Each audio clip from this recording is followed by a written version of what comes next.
সকালের টিফিনে বা রাত্রের ডিনারে এরকম ধরনের রেসিপি আপনারা বানিয়ে নিতে পারেন। নমস্কার, আপনাদের সবাইকে পাপিয়ার হেসেলে সাদর আমন্ত্রণ। তো চলুন শুরু করি।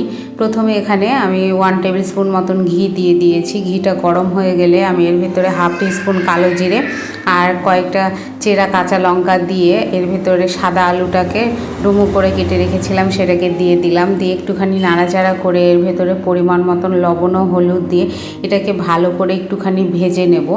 ভাজা হয়ে এলে আমি এর ভেতরে সামান্য পরিমাণে জল দিয়ে এটাকে ভালো করে সেদ্ধ করে নেব, আলুটা যাতে সেদ্ধ হয়ে যায়।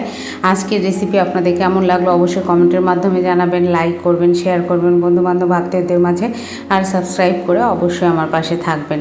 এই যে দেখুন আলুটা সেদ্ধ হয়ে গেছে, আর মিনিট 5 মতন ধরে আমি আলুটাকে লো ফ্লেমে আস্তে আস্তে কষিয়ে নিয়েছি। এরপরে পরিমাণ মতন জল দিয়ে এটাকে ভালো করে ফুটিয়ে নামিয়ে নিলেই রেডি হয়ে যাবে সাদা আলুর তরকারি।